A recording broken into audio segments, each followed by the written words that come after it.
도시 내부 구조 이론에 관련된 문제가 되겠습니다. 자, 여러분 교재 82쪽이 되겠습니다.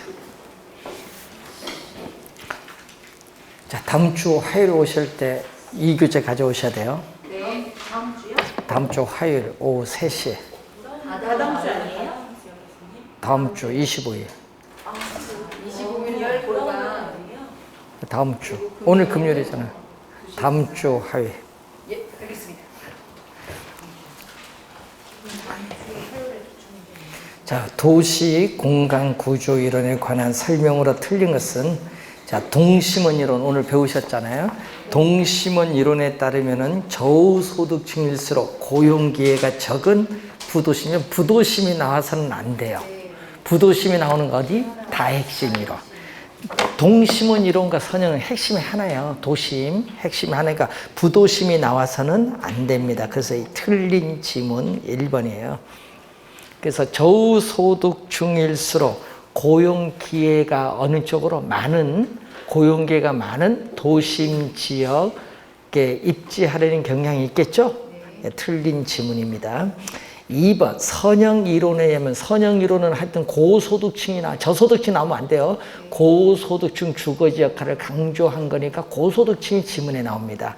그래서 주요 교통 노선을 축으로 하여 접근성이 양호한 지역에 입지하는 경향이 있다. 하여튼 교통 노선이 꼭 나오게 돼 있죠. 축. 2번 맞는 지문. 3번 동심원 이론에 의하면 점이지대는 고소득층 주거지역보다 도심에 더 가깝게 위치하죠. 점이지대는 오늘 배웠던 몇 번째? 두 번째 동심원. 고소득층은 네 번째 동심원이니까 도심에 점이지대가 더 가깝게 위치합니다.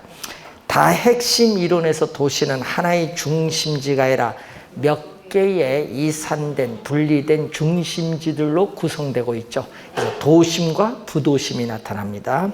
동심원 이론은 도시의 공간 구조를 도시 생태학적인 측면에서 연구한 거죠.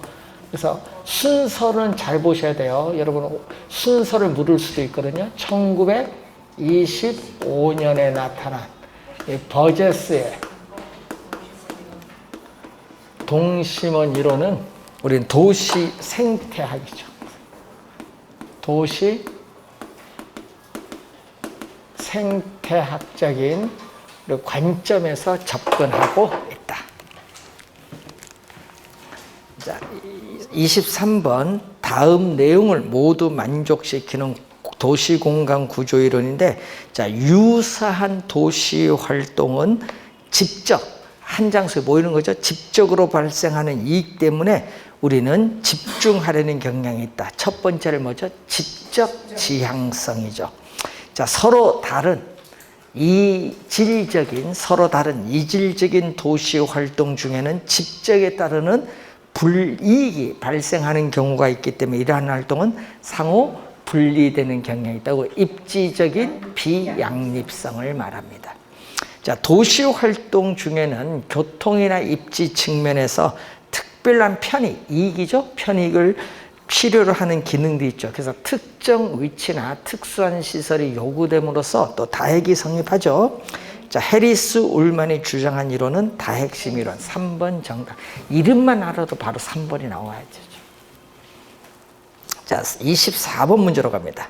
지대 이론에 관한 설명으로 옳은 것을 모두 고른 것. 자, 이런 지문이 난이도가 상으로 어려워요. 왜냐? 이런 건 옳은 건 하나 모르면 틀리는 거니까 이런 게 어려운 겁니다. 자, 니카도는 지대 발생의 원인을 두 가지로 우리 봤죠. 네? 데이비드. 니카도는 차액지대설에 있어서 지대 발생 원인을 크게 두 가지로 봤습니다. 아까 이 비옥한 토지가 한정되어 있다는 희소성과 수학 체감의 법칙 두 가지죠. 그래서 비옥한 토지가 한정되어 있다는 희소성과 수학 체감의 형상으로 설명하고 토지의 질적인 차이를 봤죠. 자, 여러분 리카도의 차의 지대설은 우리는 뭐의 차이죠? 비옥도예요. 비옥도. 이 비옥도의 차이. 이 비옥도가 바로 농업용 토지에서의 뭐 질적, 양적이 아니라 무슨 차이? 이게 질적인 차이. 양이 아니에요. 양적인 질적인 차이입니다. 임대료가 바로 뭐죠? 우리 지대의 차이. 지대를 뭐 임대료로 설명한 거죠. 지대의 차이를 가지고. 기억, 맞는 지문이 됩니다. 니은 알프레드 마샬은 일시적 여기 밑줄, 이 포인트죠. 토지와 유사한 성격을 가지는 생산 요소에 우리는 귀속되는 소득을 준지대로 설명을 하죠. 준지대 설명이죠. 단기입니다. 공급량이 일정한 생산 요소에 지급되는 소득과 같다. 예를 들면 공급량이 일정한 생산 요소, 기계, 기구 등에 지급되는 소득으로 왔다. 니은 맞는 지문. 자, 디귿 한계지 우둥지가 나오면은요 니카도야. 한계지 우둥지가 나오면 비옥도와 관련이 있잖아요. 우둥지는 토지에, 비옥도가 높은 토지, 우둥지의 뭐죠? 생산성, 단위 면적당 수항량이고, 토지의 비옥도가 낮은 토지를 열등지에서, 열등지를 우리는 최열등지인 한계지죠. 이 한계지에 요걸 뭐를 기준? 생산성을 기준. 한계지의 생산성은 가장 낮죠. 자, 여러분 최열등지는 토지의 생산성이 가장 낮거든요.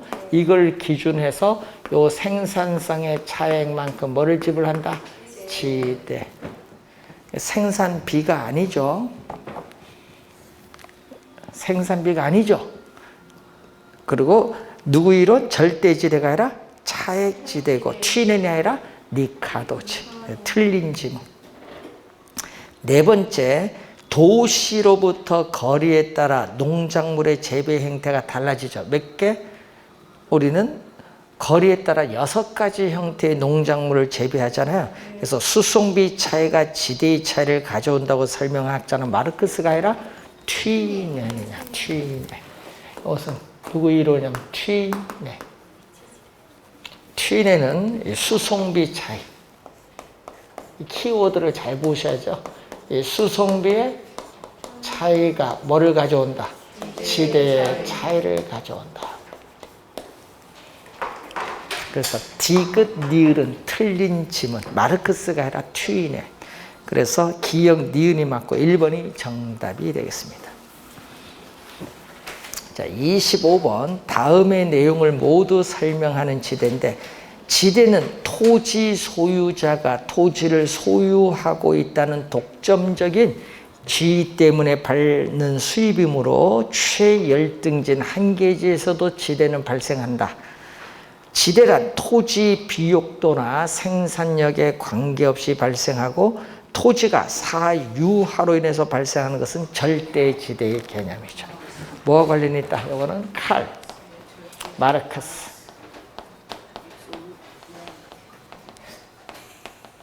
마르크스의 절대 지대에 있어서의 개념을 말합니다.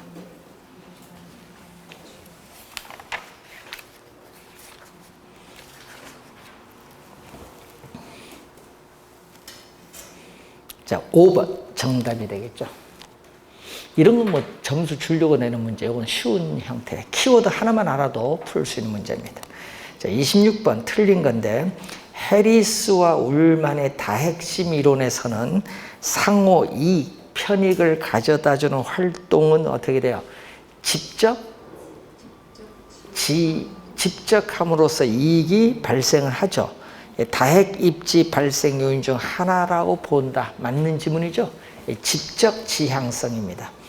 자, 알론소의 입찰지대 곡선은 여러 개의 지대 곡선 중 가장 높은에 밑줄하죠. 가장 낮은 아니라 가장 높은 지대 부분을 연결한 포락선. 오늘 배우셨던 포락선, 입찰지대 곡선 개념이 나와 있습니다. 헤이그의 마찰비용 이론에서는 교통비와 지대를 마찰비용으로 본다라는 내용이죠. 자, 튀넨의 이론을 일반화해서 나온 게 바로 누구? 헤이그의 마찰 비용 이론. 이 되죠. 일반화시켰죠. 이때 마찰 비용은 지대와 뭐의 합? 교통비의 합으로 구성되면서 이 관계를 강조한 이론이죠. 자, 니카도의 차액 지대설에서는 지대의 발생 원인을 농업용 토지의 비옥도에 따르는 농작물의 수확량의 차이. 여러분, 농작물의 수확량이 생산성이잖아요. 이 생산성의 차이로 파악을 합니다. 자, 5번 알프레드 마샬은 일시적으로 밑줄, 영구적이 아닙니다. 일시적으로 토지 성격을 가지는 기계, 기구 등의 생산 요소에 대한 대가를 뭘로 본다? 파레토 지대가 아니라 준지대. 예, 마샬에 있어서 준지대. 파레토 지대는 뭐라고 해요? 경제지대잖아요. 불로소득인 경제지대를 말하고, 여기는 무슨, 마샬은 준지대의 개념이다. 준지대. 준지대로 4번 출제했습니다. 자, 27번 문제로 갑니다. 자, 옳은 것을 또 모두 고른 거. 이런 것이 아까 얘기했지만 어려운 문제. 옳은 것을 모두 고른 거. 자, 컨버스는 자, 소비자들의 특정 상점의 구매를 설명할 때 실측거리, 시간거리, 매장 규모와 같은, 매장 면적과 같은 공간 요인뿐만 아니라 효용이라는 비공간 요인도 고려한 건 컨버스가 아니라 누구의 이론? 이것은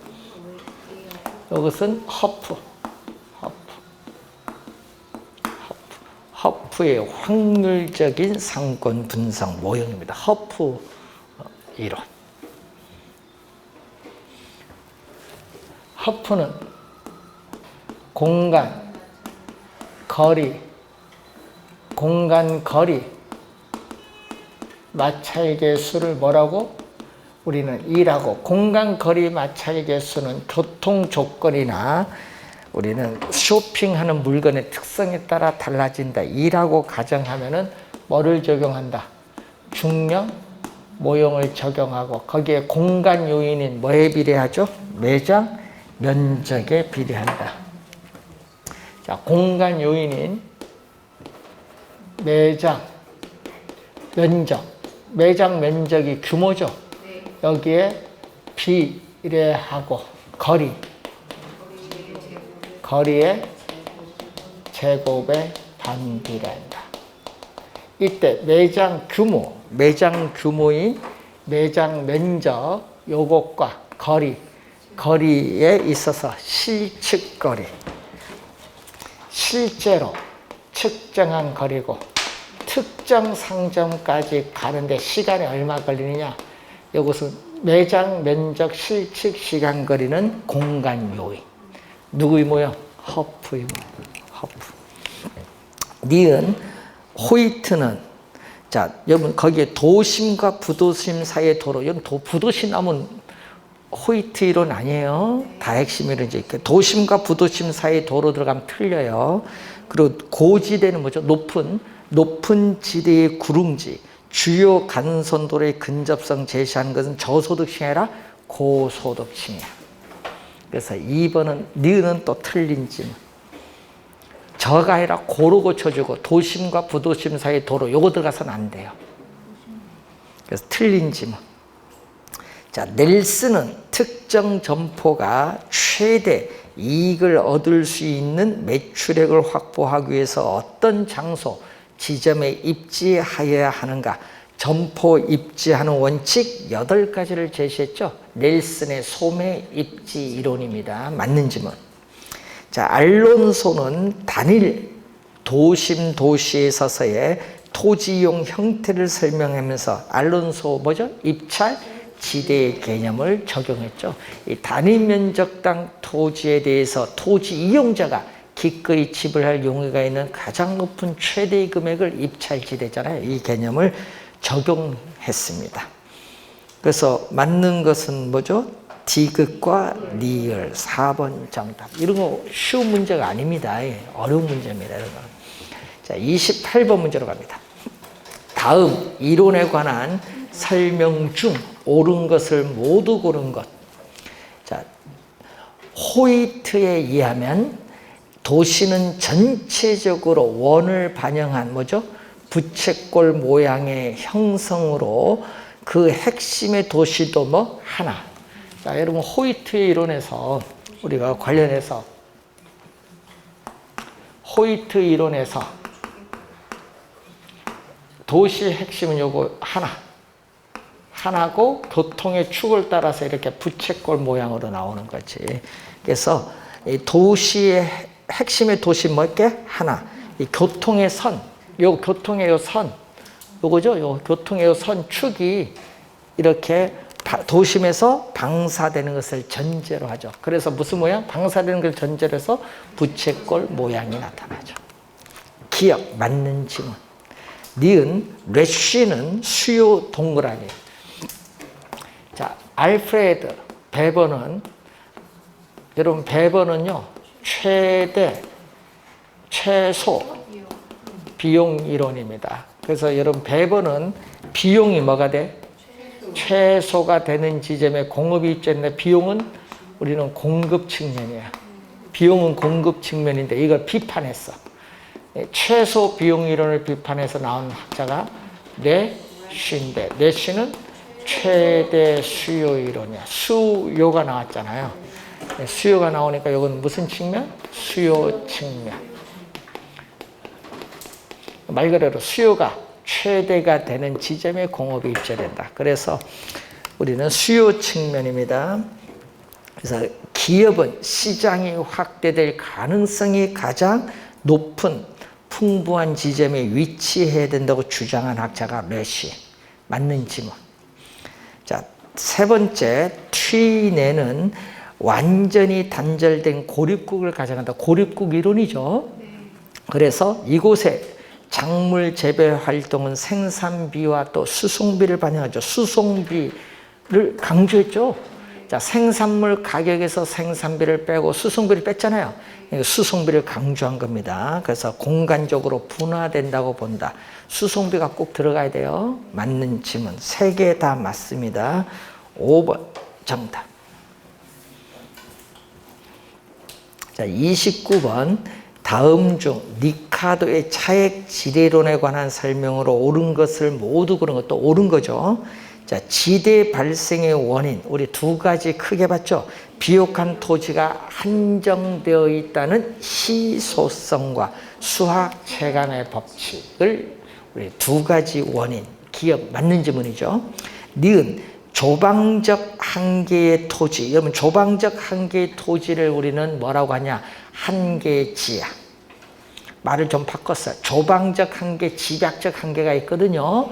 조방적 한계의 토지는 한계지라고 해. 최열등진 한계지인데 이 한계지에서는 지대가 발생하지 않으므로 무지대 토지가 된다. 니은 맞겠죠? 여러분 이거 해석이 못해서 또 틀립니다. 없을 무자입니다. 이게 없을 무자, 지대가 없다. 예? 예?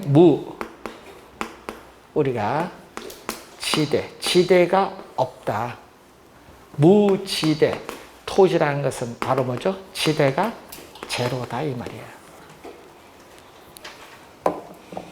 지대가 없는 토지. 요거 좀 어렵게 좀 용어를 풀이하니까 해석이 안 돼서 틀려요 또. 조방적 한계의 토지는 한계지인 최열등지. 자, 3번째 갑니다. 토지 소유자는 소유의 동그라미. 소유가 나오면요 절대지대로 가야 돼. 소유라는 독점적인 주의를 이용하여 최열등진 한계지에서도 지대를 요구한다. 요거는 마르크스의 절대지대설입니다. 자, 지대는 뭐죠? 고전압하죠. 리카도는 고전압하에 지대는 뭐죠? 잉여의 성격이야. 잉여이기 때문에 우리는 지대는 뭐에서? 생산물 가격에서 결정되죠.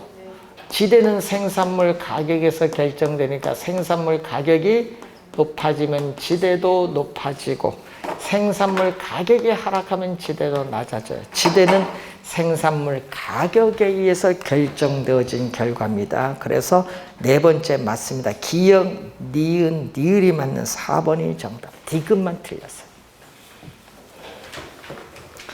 자, 작년에 출제된 리카도 이론입니다. 자, 30번 문제로 갑니다. 자, 지대론에 관한 설명으로 틀린 것은 리카도는 비옥도의 차이, 비옥한 토지의 양의 제한, 한정되어 있고 수학 체감의 법칙의 작동을 지대 발생의 원인으로 봤다. 1번은 맞는 지문. 자, TNN의 위치 지대설에 따르면 다른 조건이 동일할 경우에 지대는, 자, TNN에 있어서 위치 지대설에 따르면은, 자, 중심지에서 거리가 멀어질수록 지대는 점점 어떻게 돼요? 하락을 하죠. 예? 여기 지대 지불 곡선입니다. 지대는 어떻게 돼요? 하락한다. 하락이 포인트인데 맞는 지문. 절대 지대설에 따르면 토지 소유 자체, 소유 동그라미 한 거. 이 토지가 사유화됨에 따라 토지 소유 자체가 지대를 발생시키는 요인. 마르크스 이론입니다. 자, 알론소의 입찰 지대설에 따르면 토지용은 최고의 동그라미. 가장 높은 최고의 지대를 지불할 의사가 있는 용도의 토지는 할당, 배분이 됩니다. 최고가 포인트예요. 자, 리카도의 차액지대에서는 지대는 경제적 잉여가 아니라 생산비다. 리카도에서는 뭐다? 리카도는 지대는 무슨 성격? 고전학파잖아. 대표적으로 지대는 잉여의 성격을 가지고 있고 지대는 또 생산물 가격에 의해서 결정된다. 5번 정답. 생산비가 아닙니다. 잉여의 성격을 가진다. 자, 31번 마샬의 준지대론에 관한 설명으로 튼 것. 자, 한계 생산 이론에 입각하여 리카도의 지대론을 재평성한 이론이다.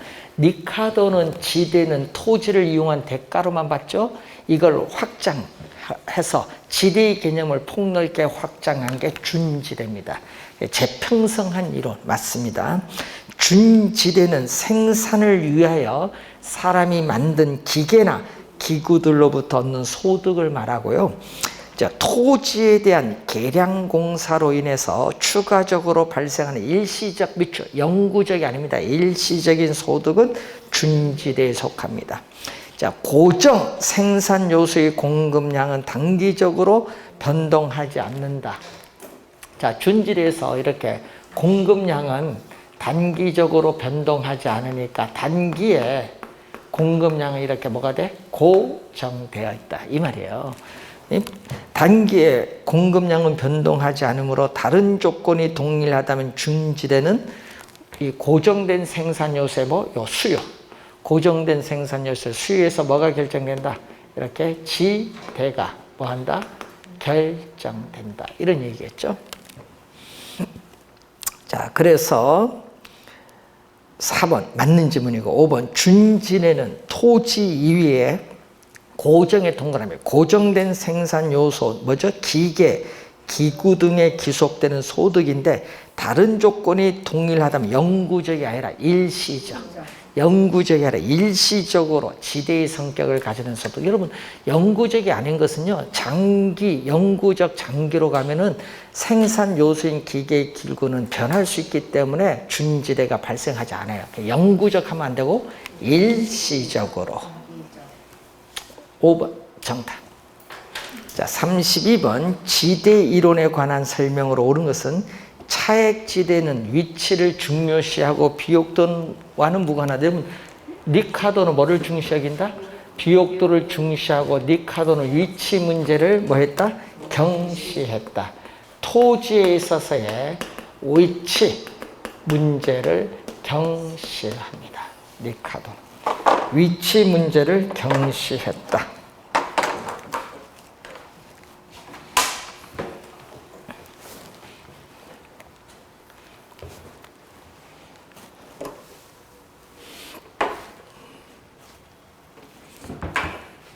자, 다음 2번 준지대는 토지 사용에 있어서 지대의 성질에 준한다. 준이 들어갔죠? 준하는 인연대 영구적이 아니라 일시적. 영구적이 아니라 일시적 성격. 틀린 지문. 자, 토지의 생산성과는 무관합니다. 무관하게 토지가 개인에 의해서 배타적으로 소유 동그라미 소유되는 것으로부터 토지가 사유화됨에 따라 배타적으로 소유됨으로써 발생하는 게 뭐죠? 절대지대예요. 3번 정답. 4번 어떤 생산 요소가 다른 용도로 전용이 되지 않고 현재 용도에 그대로 사용할 수 있도록 지급하는 최소의 동그라미 최소한의 지급하는 금액을 전용수입, 전용수입의 개념.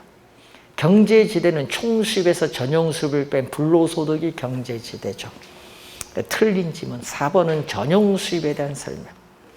5번 토지 소유자의 노력과 희생이 없이 사회 전체의 노력 희생에 의해서 창출되는 지대를 입찰지대라고 한다. 틀렸죠? 입찰지대는 아까 뭐죠? 단위 면적 토지에 대해서 토지 이용자가 지불할 수 있는 최대의 금액을 말하죠. 입찰지대의 개념이 아니에요. 그러니까 틀린 지문이 되겠습니다.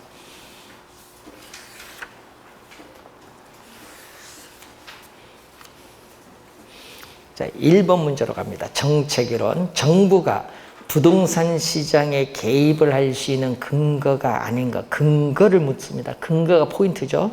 자, 토지 자원 배분이 비효율성이 나타나기 때문에 어떻게 돼요? 효율적으로 배분하기 위해서 정부는 시장에 개입을 하죠. 1번 맞고. 자, 부동산 투기가 발생하기 때문에 부동산 투기를 억제하기 위해서 또 개입을 합니다.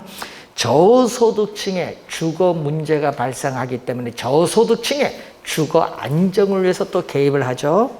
자, 난개발에 의해서 도로나 상하수도에 의한 이 기반시설이 부족하기 때문에 기반시설을 공급하기 위해서 또 개입을 합니다.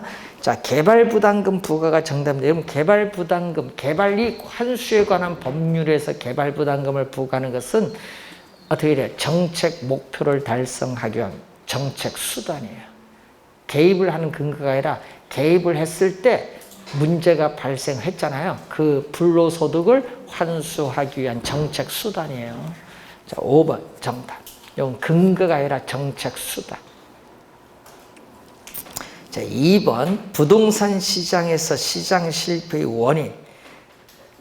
원인으로 틀린 거. 원인이 아닌 거죠. 공공재가 존재한다. 외부 효과 존재는 당연하죠. 정보의 비대칭성, 불안정 경쟁 상황은 다 관련이 있어요.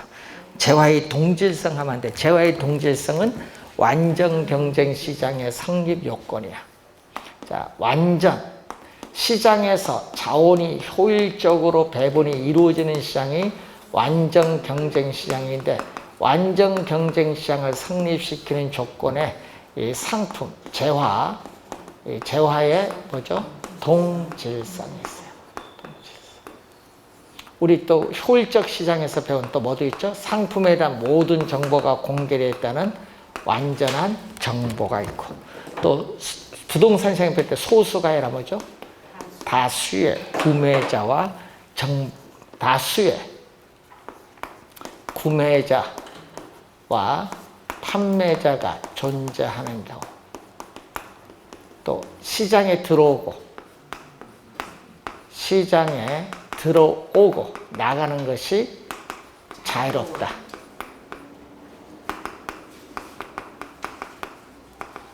이 네 가지가 완전 경쟁 시장을 성립시키는 조건. 그래서 이 재화의 상품의 동질성은 관련이 없다. 5번 정답.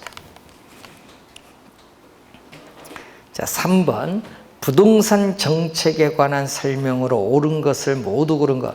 자, 옳은 겁니다. 자, 시험 문제는 이런 걸 잘 봐야 돼. 옳은 것, 틀린 것, 옳은 이런 거 동그라미 치는 게 좀 여러분 틀리진 않아요. 자, 공공재 또는 외부 효과의 존재는 뭐죠?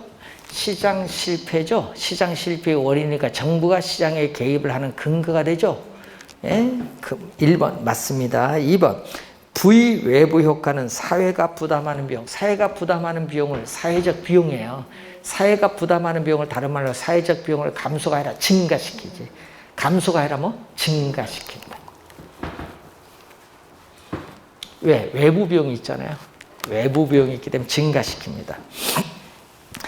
부동산 조세, 여러분 세금을 부과를 한데 예를 들어서 누진세를 부과를 하게 되면 소득을 재분배하는 기능을 가지고 있어요. 그래서 딕은 맞는 지문이고, 자, 네 번째, 용도 지역은 토지를 경제적 효율적으로 이용하고 공공복리 증진을 도모하기 위해서 서로 중복되지 아니하게 도시관리계획으로 결정하는 지역을 용도지역 개념이 나와 있거든요.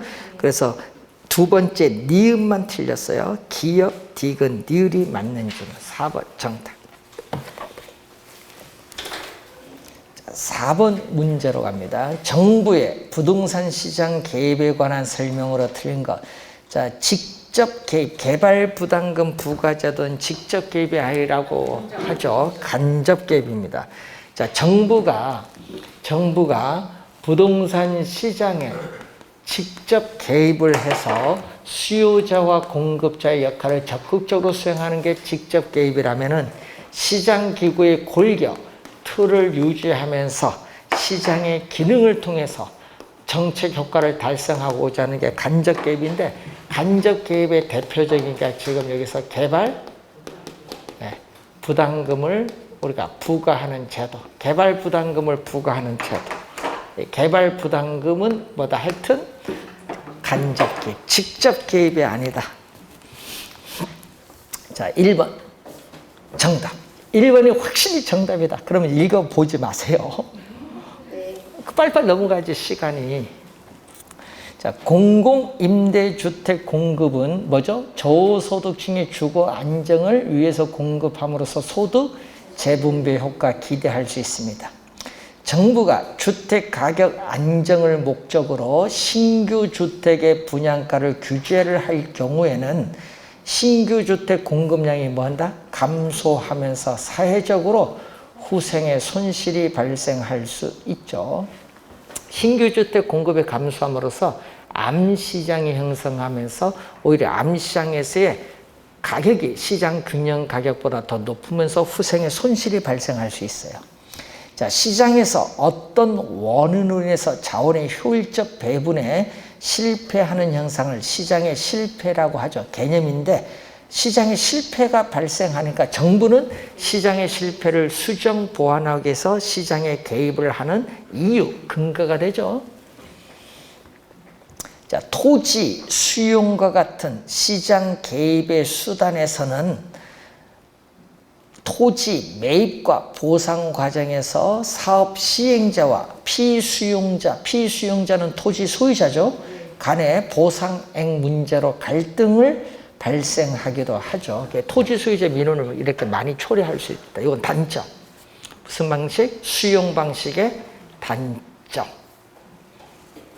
원래 출제할 수도 있겠지, 5번 지문은. 수용 방식 좀 주의해 두시면서 정답은 1번입니다. 그래서 여러분 여러분 개발법에서 배울 때 환지 방식과 수용 방식 배우세요? 네. 여러분 우리 공법에서. 예? 요거 비교 좀 잘 공부해야 돼요. 우리 개론에서 상당히 출제 많이 하거든요. 작년에 환지 냈잖아요. 돌아가면서 많이 내기 때문에 잘 봐야 돼요. 여러분 우리 30회는요 혼용 방식 출제했어요. 그러니까 여러분 시험 문제 자주 돌아가면서 내니까 요거 비교 잘 해두셔야 됩니다. 작년에 환지 냈기 때문에 원래는 수용을 좀 봐두셔야 되겠습니다.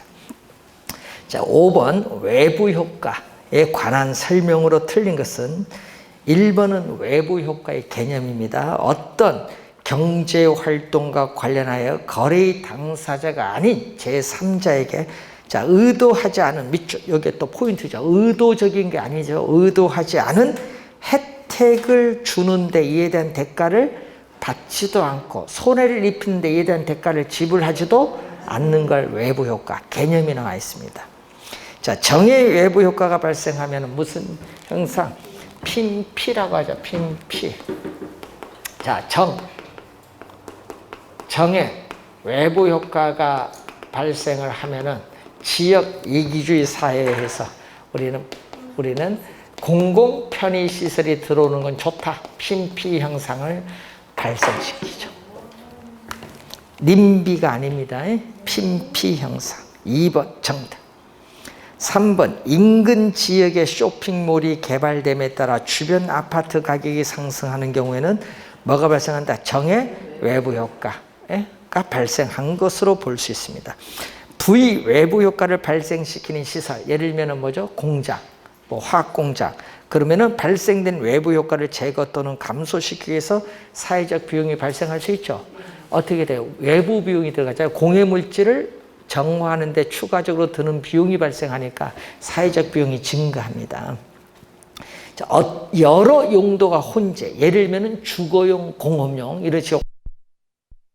인접 지역 간의 토지 이용의 상충으로 인해서 우리는 토지 시장의 효율적인 작동을 제한한다. 자, 여러분 주거용, 공업용으로 용도 간의 상충이 발생하면은 공업지역의 표준적 사용의 주택은 어울리지 못해서 주택 가격은 하락하죠. 이걸 뭐죠? 부의 외부 효과. 이 부의 외부 효과가 발생할 수 있다. 2번이 정답.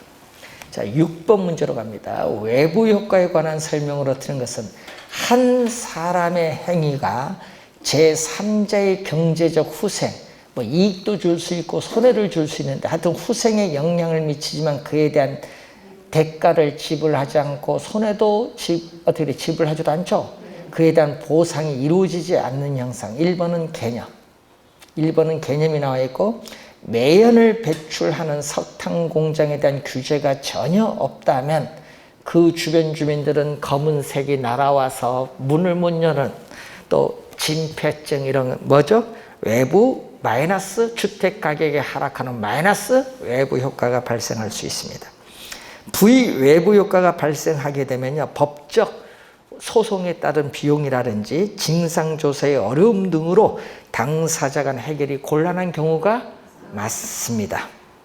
부의 외부 효과가 발생시키는 공장에 대해서 어떻게 부담금을 부과를 하게 되면은 생산 비용이 상승을 하겠죠. 그래서 공급은 어떻게 생산비가 상승하면 공급은 감소를 합니다. 맞는지 뭐.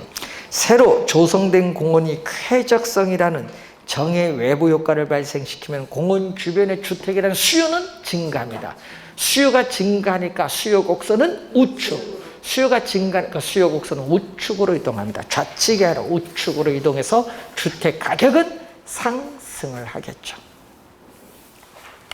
자, 7번 공공재에 관한 설명으로 틀린 것은 자, 공공재의 중요한 특성 두 가지가 있죠. 소비의 비경합적인 특성이 나타나고 비내구재가 아니죠. 여러분 도로, 고속도로라든지 뭐 이런 건 다 내구성이 있는 재화입니다. 비내구재, 아이스크림 같은 게 비내구재지.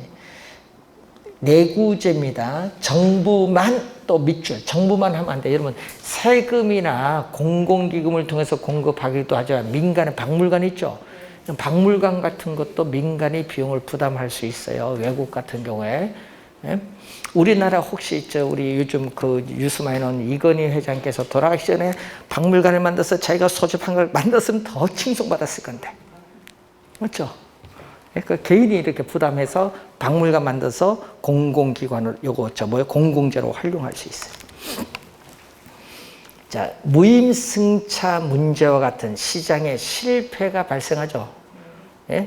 대가를 지불하지 않고 공짜로 이용하고자 하는 무임승차 문제는 시장의 실패가 발생하고 생산을 민간의 시장기구에 맡기면은 사회에서 필요한 양만큼 생산이 불가능하게 되는 과소 생산 문제가 발생하죠. 과소가 포인트죠.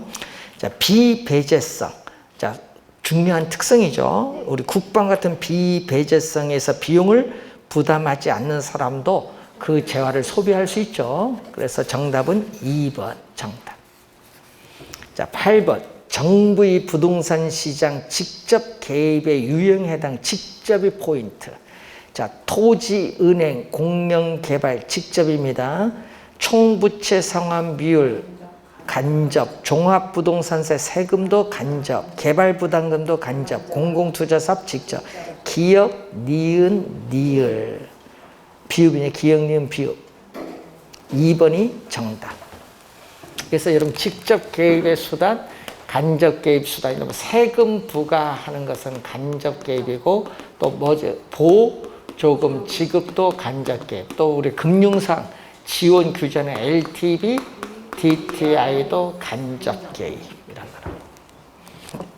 자, 9번. 다음 중 우리나라의 정부의 부동산 시장에 대한 직접 개입 수단은 모두 몇 개인가요? 직접이 또 나왔죠. 공공토지 비축 직접, 취득세 종합부동산세는 세금이니까 간접, 토지 수용 공영개발은 직접, 개발부담금 부과하는 것은 간접, 공공임대주택 직접이고 대부 비율은 간접인데 개발부담금은 직접이 아니란 걸 주의 좀 해둬야 됩니다. 공공주택 공급, 임대료 규제, 분양가 규제, 토지 선매, 토지 수용은 직접 개입. 자, 10번. 다음 부동산 정책 중 금융상의 규제. 이런 금융상의 규제하면 이런 건 점수 주려고 내는 거고, 뭐 있어요? 금융상의 규제는 DTI, LTV 얘기. 그것만 찾으면 돼. 1번 정답. 자, 11번 문제로 갑니다. 용도, 지역, 지구조에 관한 설명으로 틀린 것은 자, 토지 이용에 수반되는 부의 외부 효과를 제거하거나 감소시킬 수 있죠. 부가 포인트죠. 정이 아니다. 플러스가 아니다. 국토의 계획 및 이용에 관한 법령상 공동주택 중심의 양호의 동그라미, 양호한 주거 환경을 보호의 밑줄, 보호하기 위해서 필요한 지역은 제2종 전용주거지역, 일반이 아니라 전용주거지역. 여러분 제2종 일반 주거지역은 중층주택을 중심으로 하는 거예요. 그래서 중층주택을 중심으로 편리한 주거 환경을 조성하기 위해서 지정하는 지역이 제2종 일반 주거지역. 자, 그 해설에 보면요, 거기 편리의 동그라미. 아까 위에는 뭐다? 양호고, 이번은 편리. 그리고 조성의 밑줄. 위에는 보호고. 지금 제2종 전용 주거지역은 시험에 벌써 한 3번 출제했어요. 자, 사적 시장이 외부 효과에 대한 효율적인 해결책을 제시하지 못할 때 정부에서 채택되는 부동산 정책 규제의 한 방법이 바로 지역지구제입니다. 용도지구는 하나의 대지에 중복 지정 가능하죠. 아까 경관지구, 고도지구, 중복 지정 가능합니다. 용도 지역은 안 돼요. 용도 지역은 중복 지정되지 않습니다. 자, 국토의 계획 및 이용에 관한 법령상 국토는 토지의 이용 실태 및 특성을 고려하여 도시지역, 관리지역, 농림지역, 자연환경 보전지역 같은 용도지역으로 구분합니다. 자, 여러분 우리 준주거지역 있어요, 없어요? 도시지역 내 주거지역, 상업지역, 공업지역, 녹지지역 있잖아요.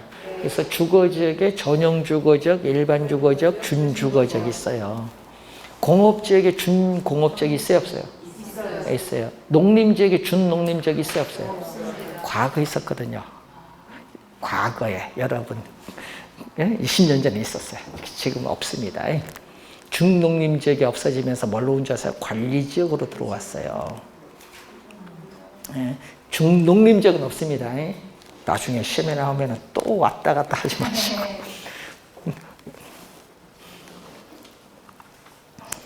자, 준상업지역이 있어요, 없어요?